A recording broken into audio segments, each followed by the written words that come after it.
दोस्तों आज पेश है जहरीला सपेरा। ये एक और चित्र है दोस्तों।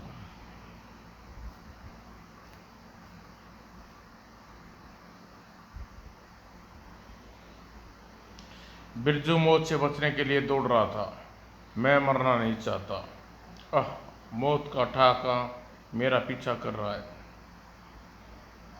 वह आ गई मौत, बचाओ। आह धाड़, फट फट फट, उफ नहीं, मार डालूंगा तुझे। मैं चमगादड़ को फेंक कर वह फिर से भाग खड़ा हुआ।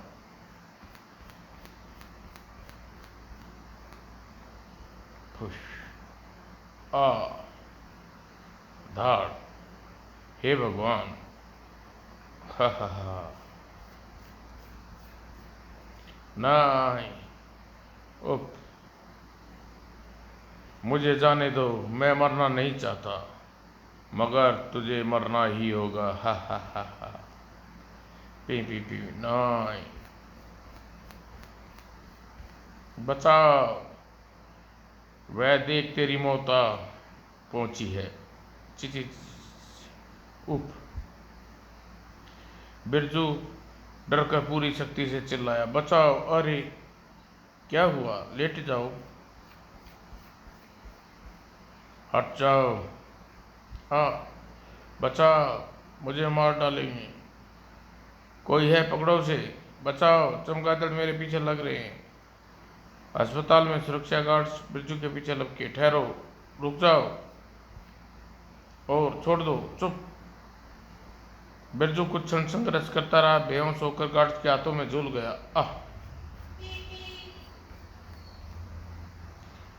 क्या बात है नर्स, बिरजू को फिर दौरा पड़ा था, इसे कमरे में ले जाकर लेटा दो। बिरजू पागल नहीं है, फिर भी इसे इस तरह का दौरा क्यों पड़ता है? लगता है किसी चीज से भयभीत है, और जब जब सपने में चीज देखता है तो उस पर दौरा पड़ जाता है। यह एक खतरनाक अपराधी है, जेल तोड़कर भागा था पुलिस, लेकिन पुलिस से उसे दोबारा पकड़ लिया। हो सकता है सजा से बचने के लिए मानसिक बीमारी का नाटक कर रहा हो। नहीं, अपने अनुभव के आधार पर मैं दावे से कह सकता हूँ बिरजू सचमुच ही किसी चीज से भयभीत है, लेकिन वह चीज क्या हो सकती है, यह जानने के लिए अपने विश्वास में लेने का प्रयास कर रहा हूँ।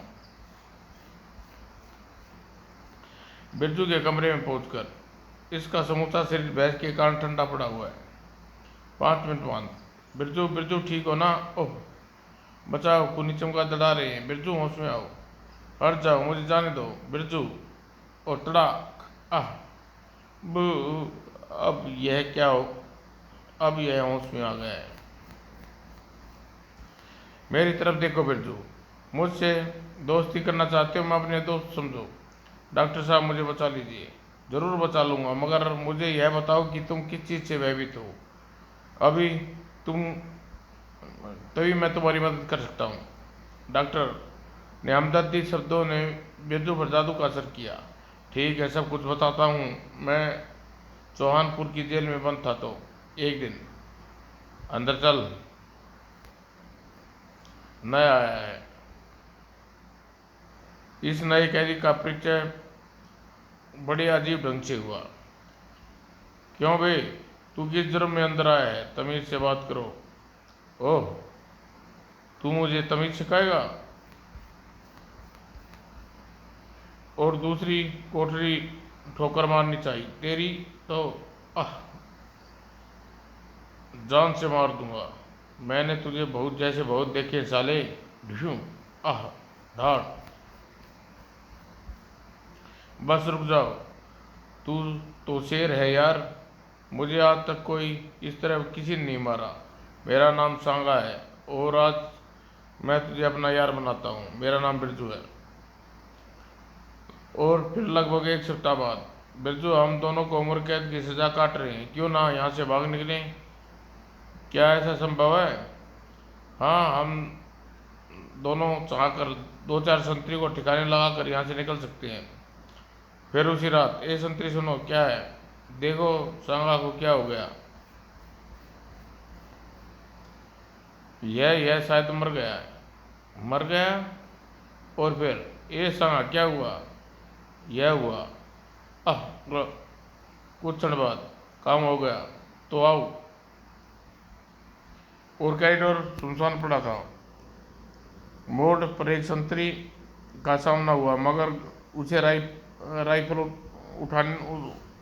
उतारने का अवसर न दिया। बाकी का काम संगा ने कर दिया, जिसे बेहोश कर हम बैरकों की सीमा से बाहर आ गए। बिरजू, हम चार दीवारी के निकट है स्थान पर पहुंचे हैं जहां हमें काम पर लाया गया था। आज सुबह यह बांस यहाँ देखकर मेरे मस्तिष्क में फरार होने का आइडिया आया। पहले सांगा ने दीवार पर चढ़ा और मेरी दूसरी तरफ कूदने के बाद चढ़ा। जेल बहुत दूर निकल आने के बाद अब सबसे पहले जेल के इन कपड़ों से मुक्ति पानी होगी। लेकिन दूसरे कपड़े यहाँ कहाँ से आएंगे? उस समय घर हमारा भाग गया अच्छा था, साथ दिया। बिरजू, उस कार पर कब्जा कर ले। Good idea. हम दोनों ने एक साथ कार वाले पर हमला कर दिया। सांगा ने उसके कपड़े उतार कर पहन लिए। तू कार देख, शायद कपड़े मिल जाएं, मैं जरा इसे ठिकाने लगाता हूँ। कार में व्यक्ति का सूटकेस मौजूद था। मिल गए कपड़े। कुछ देर बाद सांगा लौट आया। मैंने उसे सही जगह डाल दिया। सुबह से पहले किसी को दिखाई नहीं देगा। अब हम कहाँ जाएंगे? सांगा, पुलिस हमारी तलाश शुरू कर दी होगी। हम रणथंभौर चलेंगे। वहाँ के जंगल पुलिस के छुपने के लिए बेहतरीन स्थान है। रणथंभौर यहाँ से बहुत दूर है। तो क्या हुआ, कार सुबह तक वहाँ पहुँच जाएंगे। यार यह कौन है? फकीर लगता है। एक सड़क के बीच खड़ा है, लेकिन सांगा ने गाड़ी रोकनी पड़ी। क्या बात है? मुझे रंजनगढ़ तक छोड़ दो बेटा, खुदा तुम्हारा भला करेगा। बैठा ले सांगा, बेचारा बूढ़ा है। बूढ़े ने बैठा कर हम आगे रवाना हो गए। तुम लोग भी रंजनगढ़ जा रहे हो? नहीं, हम रणथंभौर जा रहे हैं। नहीं नहीं, इस वक्त उस रास्ते पर मत जाना। क्यों? इसलिए कि रंजनगढ़ से रात के समय रणथंभौर की यात्रा करने वाले सभी अपनी मंजिल पर नहीं पहुंचते, रास्ते में गायब हो जाते हैं। यह क्या बकवास कर रहे हो? यह बकवास नहीं, तुमने बहुत सी घटनाएं बताता हूँ, तुम शायद मेरी बात पर को समझ सको। फिर बूढ़े ने एक कहानी सुनानी शुरू करी। कई वर्ष पहले की बात है। रंजनगढ़ गांव में एक व्यक्ति को सांप ने काट लिया। उसकी चीख सुनकर आसपास के खेत में काम कर रहे लोग दौड़ कर आए। अरे सांप, मारो, पकड़ो। सांप तो मर गया, मगर जिसने युग को काटा था वह जीवित न बचा। और जब उसका अंतिम संस्कार किया जा रहा था, जब वह निकट आया, हे भगवान, अरे इतने सारे सांप! गांव वालों, हम तुमने अपने साथियों की हत्या का बदला लेने आए हैं। कौन हो तुम? किसकी हत्या की बात कर रहे हो? उसी सांप की जिस तुम लोगों ने मार दिया। नाग देवता ने अपने इस बच्चों की सुरक्षा की जिम्मेदारी मुझे सौंपी है। तुमने इनमें एक एक को मार डाला। अब तुमको इसका मूल्य चुकाना होगा। मगर उस सांप ने तो हमारे एक युग को डस कर मार दिया था। मैं बहस करना नहीं चाहता। सब सजा भुगतने के लिए तैयार हो जाओ। कहकर उसने बीन मुंह में लगा ली और तुरंत ही भागो। आह आह उह। गांव वाले एक बुजुर्ग ने उस जटाधारी के चरणों में गिर पड़ा। इन सांपों को रोक लो बाबा, हमें क्षमा कर दो। जटाधारी ने बीन बजाना बंद कर दिया। रुक जाओ, ये सांप तुम्हें कुछ नहीं कहेंगे। अब मेरी बात ध्यान से सुनो गांव वालों। जो गांव के बाहर पुराना खंडर है वहाँ मैंने इन सांपों के साथ पड़ाव डाला है। सांपों के लिए दूध, अंडे और मेरे लिए रोटी चावल, ये चीज़ें रोज़ सुबह तुम्हें खंडर में पहुँचानी होगी।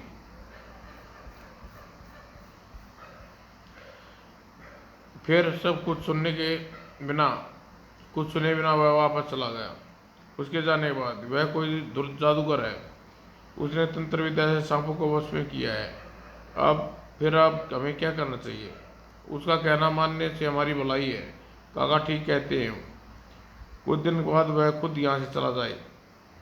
पुराने खंडर में सांपों का राज था। इतने सांपों गांव वालों के लिए काफी मात्रा में दूध वगैरह पहुंचाना पड़ रहा था। स्वीकार कीजिए बाबा। फिर एक दिन एक साधु महाराज पधारे। गांव वालों ने अपनी विपदा सुनाई। हमें उस जादूगर से मुक्ति दिला दीजिए महाराज। हम अपने बच्चों के पेट काट कर दूध पहुंचाते हैं। मैं तुम्हारा दुख समझ रहा हूँ बच्चों। वो जटाधारी वास्तव में एक शैतान आत्मा है जिसे सांपों ने वश में कर रख लिया है। आज रात सब उस खंडर की ओर चलेंगे और रात को वह देखिए महाराज। तुम लोग यहीं रुको। खंडर के निकट पहुंचकर महाराज ने कुछ मंत्र पढ़े। फिर खंडर के चारों ओर घूमना शुरू कर दिया और जैसे ही तीसरा चक्र काटना पूरा हुआ, कुछ क्षण यही स्थिति रही। फिर वह भूगोला समाप्त हुआ। अरे खंडर कहाँ गया? गायब हो गया। इस जटाधारी भी गायब हो गया है और अब वह तुम्हें परेशान नहीं करेगा। मैंने उसे ऐसी जगह भेज दिया जहाँ से कभी बाहर नहीं निकल सकते। आप धन्य हैं महाराज। मगर मेरी बात याद रखना, आज के बाद कोई भी व्यक्ति रात को रंजनगढ़ और रणथंभौर के बीच में यात्रा न करे। यह चेतावनी देने के बाद अपने रास्ते पर चले गए। तो बच्चों, इसलिए मैं तुम्हें इस समय रणथंभौर जाने के लिए मना कर रहा हूँ। तुमने पहले भी कुछ लोग रात को रणथंभौर के लिए गए मगर वह नहीं पहुंचे। हाँ, बच्चों को डराने के लिए कहानी वाकई अच्छी है। यह कहानी नहीं, सच्चाई है। अच्छा बाबा, आप रंजनगढ़ आ गया। तुम अपने रास्ते जाओ, हम अपने रास्ते जा रहे हैं। मैंने तुमसे अपना फर्ज अदा कर दिया बेटे हो। आगे तुम्हारी मर्जी। बूढ़ा कार से उतर गया। हम आगे बढ़ जाएं। कुछ दूर जाने के बाद पेट्रोल खत्म हो गया। बिरजू, दत्तेरी की अब क्या करें? आगे पैदल चलते हैं, सुबह तक पहुंच जाएंगे। आधा मील चलने के बाद सांगा, वह देखो खंडर। वह बूढ़ा शायद इसी खंडर की बात कर रहा था, मगर यह तो अपनी जगह मौजूद है। बूढ़ा हमें मूर्ख बना रहा था। अरे, यह बीन कौन बजा रहा है? वही जटाधारी। हाँ, अब तुझे भी बूढ़े की कहानी पर विश्वास हो गया लगता है। नहीं नहीं, चल खंडर में जाकर देखते हैं क्या मामला है। जो भी है, बीन अच्छी बजाता है। मगर बीन बजाने वाला कहाँ है? यहीं होगा। यहाँ तो तय खाने का दरवाजा है। पीं। हमारी जिज्ञासा बहुत बढ़ चुकी थी, अतः हम स्वयं कदम बढ़ाकर दरवाजे की ओर उठ गए। ओह, जटाधारी! बिरजू, बूढ़े ने जटाधारी का ऐसा ही हुलिया बताया था। हाँ, यह तो वही है। कौन हो तुम? मैं शिकारी हूँ और तुम मेरे जाल में फंसने वाले शिकार हो। क्या बकते हो तुम? हमें मजाक पसंद नहीं। यह मजाक नहीं। क्या तुम यहाँ आने से पहले खंडर में रहने वाले सांपों की कहानी नहीं सुनी? सुनी थी, मगर हमें उन पर विश्वास नहीं है। यह बात है तो मेरे पीछे आओ। वह एक दरवाजे के निकट पहुंचा। देखो, हे भगवान! अब विश्वास आया? सांगा, यहाँ भाग चल यहाँ से। डरो नहीं, ये सांप तुम्हें कुछ नहीं करेंगे क्योंकि तुम इसके भोजन का प्रबंध करने आए हो। क्या मतलब? मतलब यह है कि यह पवित्र मंत्र पढ़ने वाले एक साधु हमें दुनिया की नज़रों से ओझल करके यहाँ कैद कर दिया। हम अपनी भूख मिटाने के लिए इंसानी खून की आवश्यकता पड़ती है। इंसानी खून? क्या तुम इंसानी खून पीते हो? सांप नहीं पीते, बल्कि वह चमगादड़ खून पीते हैं जो सांपों के भोजन बनाने के लिए यहाँ पाली हैं। हम आश्चर्य और भय से जड़वत खड़े की बात सुन रहे थे। रात के समय कुछ देर के लिए यहाँ साधु के मंत्रों में कैद से मुक्ति मिलती है, और उसी क्षणों मैं शिकार फंसाने के लिए बीन बजाता हूँ।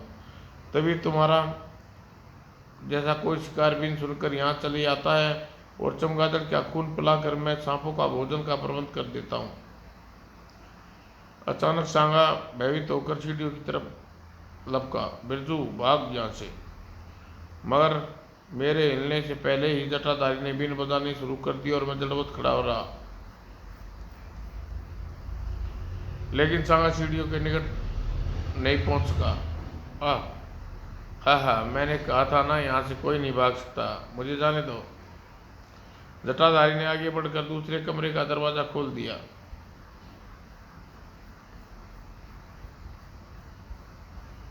हे भगवान! जटाधारी ने बीन बजाना शुरू कर दिया, और फिर कुछ ही क्षणों में चमगादड़ों ने सांगा का जिस्म का मांस नोच खाया। अचानक मेरे मस्तिष्क में एक विचार आया। यह बीन बजाता है तो सांप और चमगादड़ हमला करते हैं,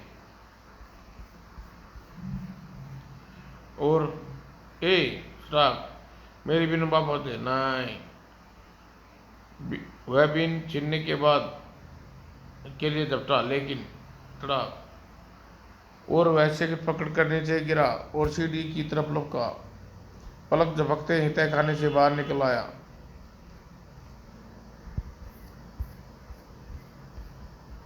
फिर मैं खंडर से निकलकर एक तरफ भाग खड़ा हुआ। कुछ दूर भागने के बाद मैं बेहोश होकर गिर पड़ा। उसके बाद मुझे कुछ याद नहीं। डॉक्टर साहब, तुमने बड़ी अजीब कहानी सुनाई है बिरजू। यह कहानी पुलिस ने को रेगिस्तान में बेहोश पड़े मिले थे। इस कहानी से भला तो कौन विश्वास करेगा? मैं जानता हूँ कोई विश्वास नहीं करेगा, लेकिन मैं जो जो कुछ बता रहा हूँ वह मेरी आंखों के सामने घटा था, और इसी डरावने सपने को मेरी नींद हराम कर रखी है। शायद मेरे पापों की सजा है। मैं अकेला ही भोगूंगा। यह कहकर तकिए मुंह छुपा कर रोने लगा।